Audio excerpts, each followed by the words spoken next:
रविवार की सभी को बहुत बहुत शुभकामनाएं। आज छुट्टी का दिन है दोस्तों। ये है आपका अपना प्रिय डॉक्टर आदि कश्यप मुंबई से मानुस आपके लिए लेकर आया आपका मनपसंद programme positive Karma. Episode number है 1416। क्योंकि आज रविवार है, परिवार के साथ होंगे आप लोग, ज्यादा समय नहीं लूंगा। रविवार स्पेशल एक कहानी है जिसका शीर्षक है माँ का पेंशन, यानी कि माँ को जो पेंशन मिलती है। और शुरुआत करता हूं इस कहानी की कुछ इस प्रकार। सुनीता जी बैंक की जॉब से रिटायर हुई थी। उनके पति का काफी वक्त पहले ही देहांत हो चुका था। अब सुनीता जी के घर में उनका बेटा आदेश और बहू सुरभि थे। आदेश और सुरभि का 5 साल का एक बेटा था। सुरभि एक स्कूल में टीचर का काम करती थी और आदर्श एक प्राइवेट कंपनी में जॉब करता था। लेकिन एक दिन जब आदर्श अपने ऑफिस से लौटकर घर आया तो बहुत उदास था। अरे आदेश बेटा, क्या हुआ? ऑफिस में काम ज्यादा था क्या? क्यों थका थका सा लग रहा है? मां ने पूछा। सुरभि ने कहा कि आज आप बहुत उदास लग रहे हैं। बॉस से झगड़ा हुआ है क्या? अरे नहीं, ऐसा कुछ नहीं हुआ। कंपनी में कई दिनों से फायरिंग चल रही है तो मेरी भी जॉब चली गई। समझ में नहीं आ रहा कि ऐसे वक्त में अब नई जॉब कहां से मिलेगी और कैसे मिलेगी। सुरभि ने कहा कि अरे ये क्या हो गया? अब काम कैसे चलेगा? मैं नई जॉब ढूंढने की कोशिश करूंगा। मुझे लगता है मुझे जल्दी ही कोई नई जॉब मिल जाएगी। और तब तक तुम्हारी जॉब तो है ही। हाँ वो तो है, लेकिन अभी तो हमने नई कार खरीदने के बारे में सोचा था और अभी आपकी जॉब चली गई। कार के बिना कितनी परेशानी होगी। इन बातों को सुनकर मां ने कहा कि तुम दोनों को परेशान होने की कोई जरूरत नहीं। अभी तुम्हारी मां है ना, कोई चिंता मत करो। और वैसे भी बैंक की जॉब से रिटायर हूं मैं। इतना पेंशन तो आती है कि तुम दोनों को आराम से रख सकती हूं। आपकी बात सही है मम्मी जी, लेकिन ये पैसे आपके हैं। कार तो हम बाद में भी ले सकते हैं। आप बेकार का खर्चा मत कीजिए, सुरभि ने कहा। अरे मुझे पैसों की क्या करना है और क्या जरूरत है? वैसे भी कार घर में आएगी तो मैं भी तुम्हारे साथ घूमने चलूंगी। मां ने अपने मन से ठीक है मम्मी, अगर आपका मन है तो कार ले लेते हैं, आदेश ने जवाब दिया। और इस तरह से आदेश और सुनीता अपने घर एक नई कार खरीद कर ले आते हैं। घर में कार आने से सब लोग बहुत खुश थे। सुरभि और आदेश भी नई कार आने के बाद बहुत खुश थे। चलो ना आदेश, कहीं घूमने ले चलो। नई कार में घूमने का मजा ही कुछ और है। सुरभि ने आदेश से रिक्वेस्ट की और आदेश ने भी कह दिया कि ठीक है, जल्दी से तैयार होकर आ जाओ। आदेश की बात सुनकर सुनीता भी जल्दी तैयार होकर बाहर आती है। और सुनीता, चलो बेटा, जल्दी से नई कार में घूमने चलते हैं। सुरभि, आप रेडी हो गई हैं? आपको पता है ना कल चिंटू का एग्जाम है, तो किसी को तो घर पर रुकना ही पड़ेगा। अरे लेकिन चिंटू बेटा भी तो हमारे साथ ही चल रहा है, मां ने कहा। हाँ मम्मी जी, लेकिन घूमकर वापस आएंगे तो खाना बनाने में कितना टाइम निकल जाएगा। देखिए हम घूमकर आते हैं, आप खाना बनाकर तैयार रखना। सुरभि की बात सुनकर सुनीता को बहुत बुरा लगा, लेकिन फिर उसे गले लगाकर बच्चों की खुशी के लिए वो इतना तो कर ही सकती थी। और यही सोचकर इस बात का बुरा नहीं माना उसने। कुछ दिनों बाद सुरभि और आदेश ये सेमी वाली वॉशिंग मशीन बिल्कुल भी अच्छी नहीं लग रही है। मुझे फुली ऑटोमेटिक मशीन चाहिए। आदेश ने कहा, लेकिन अभी कैसे? तुम्हें पता तो है कि 1 महीने में मेरी जॉब भी नहीं है, पैसा कहां से आएगा? अरे कार के लिए जहां से आए थे वहीं से, मम्मी से। हाँ वैसे बात तो सही है, मम्मी भी इतने पैसों का क्या करेगी, तो मम्मी को बोल देना वो वॉशिंग मशीन दिलवा देगी। और इस तरह से सुरभि अपनी सास के पैसों से एक नई वॉशिंग मशीन खरीद कर ले आई। धीरे धीरे सुरभि और आदेश को सुनीता के पैसों से सामान खरीदने और सुनीता के पैसों को बेकार की चीजों पर उड़ाने की आदत पड़ गई थी। एक दिन शाम को जब आदेश और सुनीता बैठकर चाय पी रहे थे तो सुनीता ने आदेश से उसकी नौकरी के बारे में बात की। आदेश बेटा, अब तो पूरे 3 महीने हो चुके हैं, अब तक तुम्हें नौकरी नहीं मिली, ऐसे कब तक चलेगा बेटा? अब क्या बताऊं मम्मी, आपके पेंशन के पैसे से घर इतने आराम से चल रहा है कि मन ही नहीं करता कि नौकरी कर लूं। अरे लेकिन पेंशन के पैसे से जिंदगी तो नहीं चल सकती बेटा, नौकरी तो तुम्हें करनी पड़ेगी। तभी सुरभि अपने स्कूल से लौट कर आती है। मम्मी जी बहुत थक गई हूं।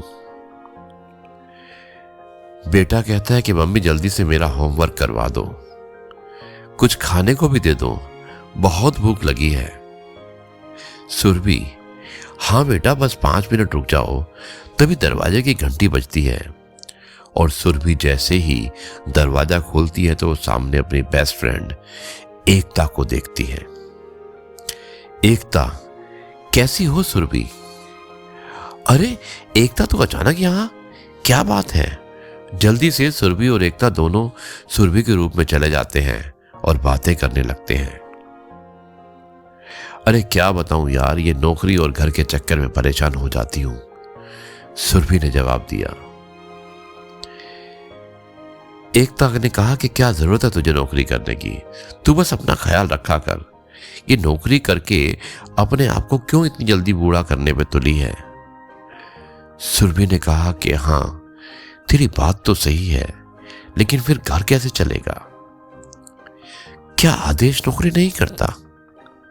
अरे क्या बताऊं तुझे, पिछले 3 महीने से नौकरी नहीं कर रहा है, नौकरी छूट गई है उसकी। अब तू सोच तुझे क्या करना है। अरे नौकरी की जिम्मेवारी तो आदमी की होनी चाहिए। एकता तो चली जाती है, लेकिन जब आदर्श रूम में आता है तो सुरभि कहती है, आदर्श मैं और जॉब नहीं करना चाहती। क्यों, क्या हो गया? अरे देखो ना, सुबह से शाम तक कितना थक जाती हूं। ठीक है तो फिर छोड़ दो, नौकरी क्या फर्क पड़ता है? सच में मुझे तो लगा तुम मुझे जॉब छोड़ने से मना करोगे। अरे सुरभि मां है ना, उनके पेंशन के पैसों से मजे की जिंदगी चल रही है, क्यों नौकरी करके अपने आप को परेशान करना? घूमो फिरो, मजे करो, क्या रखा है जिंदगी में? और इस तरह से सुरभि भी अपनी जॉब छोड़कर बैठ जाती है। सुनीता को यह सब अच्छा तो नहीं लगता, लेकिन वो कुछ नहीं कहती। सुनीता अपनी पेंशन और अपनी सेविंग के पैसों से आदेश और सुरभि के हर जरूरत को पूरा करती है। एक दिन सुबह के वक्त सुरभि ने बोला, मम्मी जी अगले महीने हमारी वेडिंग एनिवर्सरी है, हम लोग इस बार सोच रहे हैं कहीं विदेश जाने की। लेकिन बहू अभी तो तुम दोनों के पास जॉब भी नहीं है, फिर विदेश कैसे जाओगे? कितने सारे पैसे चाहिए विदेश जाने के लिए। अरे मम्मी आप ही ने तो कहा था, आपके रहते हम लोगों को चिंता करने की जरूरत नहीं। अब आप हैं तो पैसों की क्या फिक्र करना। लेकिन बेटा ये सब ठीक नहीं है। अरे मम्मी आप जाने दो, सब ठीक है, आप बस हमारे दुबई के टिकट करवा दो जल्दी से। इस तरह सुरभि और आदेश विदेश घूमने चले जाते हैं। उनके जाने के बाद सुनीता की तबीयत अचानक खराब हो जाती है और वो अपनी बहन उर्मिला को घर पर बुला लेती है। क्या हुआ दीदी? अरे आपको तो तेज बुखार है, चलिए हम हॉस्पिटल चलते हैं। और सुरभि और आदेश कहां पर है? बच्चे अपनी एनिवर्सरी बनाने विदेश गए हुए हैं। लेकिन अभी कैसे? अभी तो उनके पास जॉब भी नहीं है। मैं ही उन्हें पैसे दे दिया करती हूं।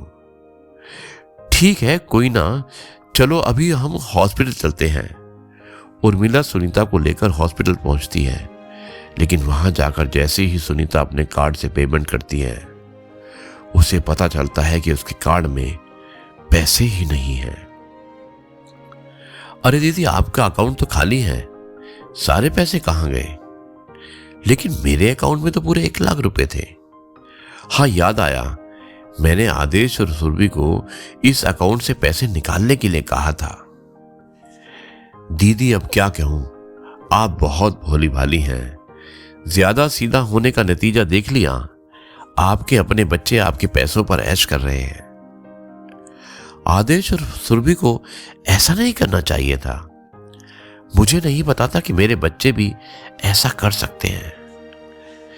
देखो दीदी, बच्चों की हेल्प करना ठीक है, लेकिन उनकी बेकार की जरूरत को पूरा करना बिल्कुल ठीक नहीं। आपकी पेंशन के चक्कर में उन लोगों ने अपनी नौकरी छोड़ दी। यह कहां का न्याय हुआ? ऐसे अपनी मां की पेंशन पर ऐश करना ठीक नहीं है। तुम ठीक कहती हो, मुझे ही कुछ करना होगा, सुनीता ने कहा। 2-3 दिन के बाद सुरभि और आदेश लौट आते हैं। मम्मी जी, ये देखिए, मैंने कितनी सारी शॉपिंग की है। सच में मम्मी, बहुत मजा आया विदेश घूमने में, और शॉपिंग का तो कहना ही क्या। वो सब तो ठीक है बेटा, लेकिन अब आगे का क्या? तुम लोगों ने जॉब छोड़ दी है। मैं कहती हूँ वापस से जॉब स्टार्ट कर लो। अरे मम्मी, क्या जरूरत है जॉब करने की? आप है ना, कितनी अच्छी जिंदगी चल रही है, कोई टेंशन नहीं काम करने की, सबको सब कुछ मजे में तो चल रहा है। लेकिन तुम दोनों ने मेरे अकाउंट के पैसे उड़ा दिए, सुनीता ने गुस्से में कहा। तो क्या हुआ मम्मी जी, आपके दूसरे अकाउंट में तो पैसे हैं ना, और वैसे भी और पेंशन आ जाएगी। सुनीता अब तक समझ चुकी थी कि सुरभि और आदेश ऐसे मानने वालों में से नहीं थे।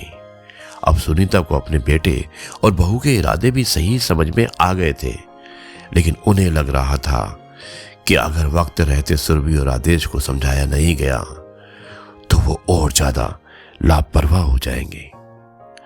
कुछ दिनों बाद आदेश ने बोला, अरे मम्मी, ये मेरा मोबाइल खराब हो गया है, मार्केट में नया आईफोन आया है, मुझे चाहिए। सुरभि ने कहा कि हाँ मम्मी, और मुझे भी एक घड़ी चाहिए, क्योंकि अभी मैं अपनी फ्रेंड के पास से डायमंड वाली घड़ी देखी है और बहुत अच्छी लग रही है। माफ करना बेटा, लेकिन मैं तो अपने सारे पैसे एक ट्रस्ट को दान दे चुकी हूं, सुनीता ने जवाब दिया। क्या? लेकिन क्यों मम्मी जी? क्योंकि तुम्हारे ससुर जी की इच्छा थी कि मैं ऐसा करूं। ये ट्रस्ट बूढ़े लोगों के लिए काम करता है। अरे लेकिन मम्मी, ये आपने क्या किया? अब घर कैसे चलेगा? उसके लिए तुम दोनों को नौकरी करनी पड़ेगी, क्योंकि अब मेरे पास तो पैसे हैं ही नहीं, और मैं भी उस ट्रस्ट के ओल्ड एज होम में शिफ्ट हो रही हूं। जब तुम्हारी जॉब लग जाएगी तो वापस आ जाऊंगी। सुनीता की बात सुनकर आदेश और सुरभि के होश उड़ जाते हैं, लेकिन अब उन दोनों को समझ में आ जाता है कि उन्होंने कितनी बड़ी गलती की थी। दोस्तों, ये थी कहानी मां का पेंशन। मुझे उम्मीद है कि ये कहानी आपको अवश्य पसंद आई होगी। अब मैं इस कार्यक्रम को यहीं पर समाप्त करता हूं, और कल आपसे एक बार फिर मुलाकात होगी कुछ नई बातों के साथ। तब तक के लिए कहता हूं, जय गुरु जी, शुक्राना।